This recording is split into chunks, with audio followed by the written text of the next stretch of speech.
It's yet another edition of our program, your favorite program, Ojoro Searchlight, on your favorite station, Radio Nigeria Harmony 103.5 FM. My name is Rashidat Oladoto Ilias, and I'm here in the studio with my colleague. Yusuf Babaloko Timimi Paroko no to you. So today, what are we going to be discussing? We'll be talking about World Braille Day. World Braille Day was observed yesterday, and today being Monday, we want to bring to the listening pleasure what the day is about, the significance of the day, and all of it. So World Braille Day is observed on January 4th every year to celebrate the importance of Braille as a vital means of communication for persons with visual impairment.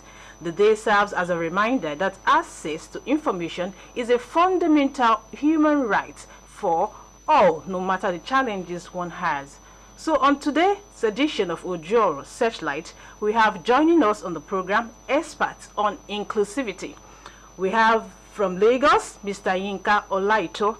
Mr. Olaito is a renowned journalist, media development expert, and disability inclusion advocate. Good morning, Mr. Olaito. Mr. Olaito, what is this day about? World Braille Day. What is it about? Why is it set aside? Thank you, the producer and the anchor, and good morning, and our listener. I want to wish everybody happy New Year, and it's a prayer that the New Year will bring us good news.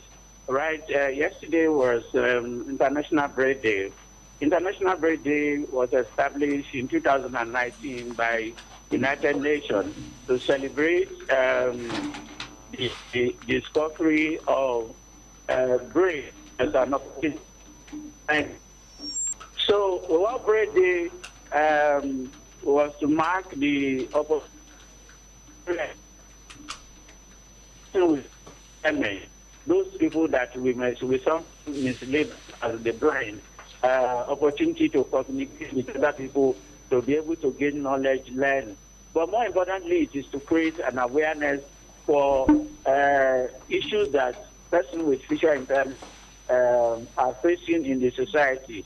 And the introduction of Braille basically is to help the society to understand and to fully engage persons with disability, particularly with regard to the cluster with visual impairment.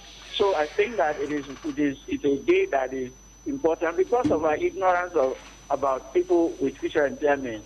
The day is to mark and to remember them that we have people that are able, even though they are not able to see like every other person, but at least they are still human beings. The best that they can maximize their own potential. Okay. So you've mentioned a lot of things. How will the knowledge of this Braille impact the education and daily life of people with visual impairments? Too far from the mic, I think. Okay. How will the knowledge, can you hear me now? Yes. Okay. How will the knowledge of Braille impact on the education of people with visual impairments? The knowledge is very important. Like I said, Braille is the means of communication for a person that is visually impaired. Braille helps them to be able to communicate with other people, even though they can actually communicate, they can speak. But in order to be able to communicate with the larger society, they need the knowledge of Braille. And the knowledge of Braille has become so paramount for them to be able to communicate and to read. Like every other person, they may not be able to read the print that is available, the books. Unfortunately, as much as we want to promote the knowledge of Braille or its availability in Nigeria is still a concern to everyone, especially for us as an organization that is pushing for a person with visual impairment, that is saying that everybody has the right. The knowledge of Braille is still basically very low in this country, especially in the rural community.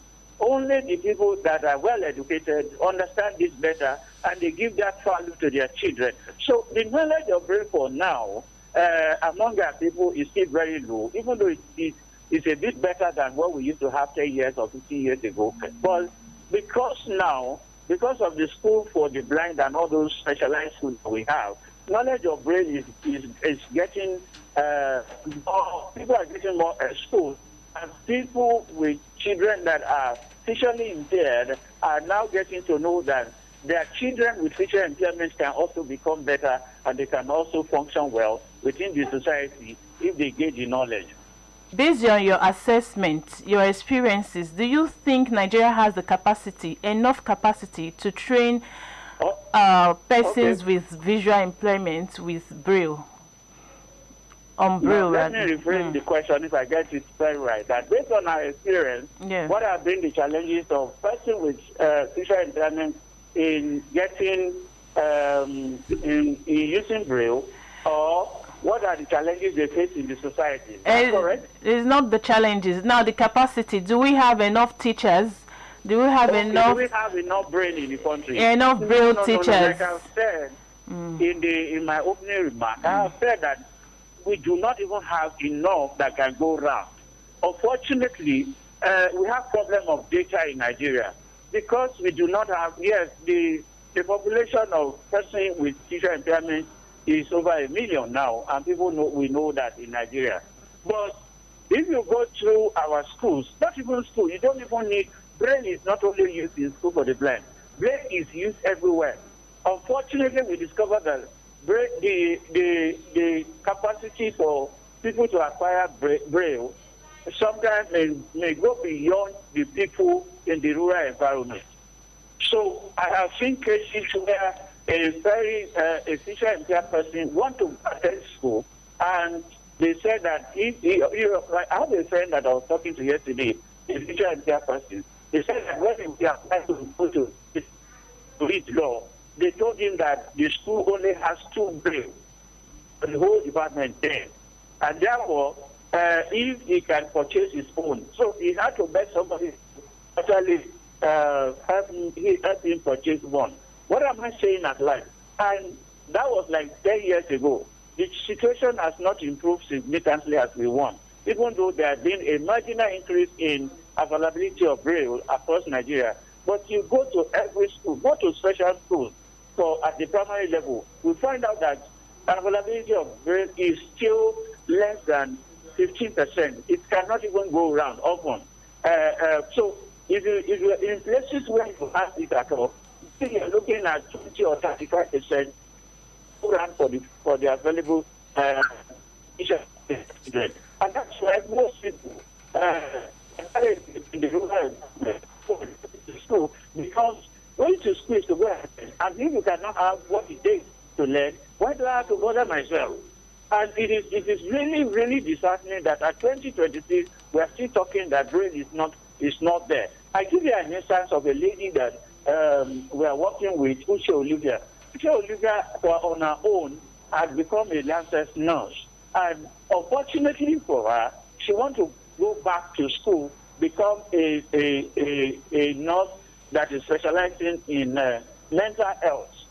She couldn't do the exam because the school, a federal school for that matter, could not even provide necessary accommodation. So it is not the issue of Braille, and the use of accommodation for visually impaired students is still very, very low. Most of our universities, most of our federal schools, at the primary, secondary, and university at tertiary level, we still have this concern. And therefore, the only thing we can say is that if government cannot provide this, maybe people who have money can come into, because the more they don't have access to Braille, the more they cannot learn. And therefore, we are increasing their level of ignorance. Their level of illiteracy will be minimum.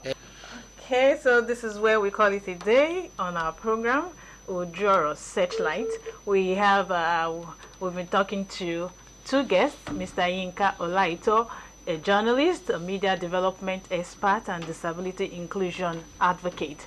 We thank you, sir, for joining us on the program. Thank you very much, and thank you for the opportunity, and thank you, Harmony, for raising this conversation. Thank you, sir.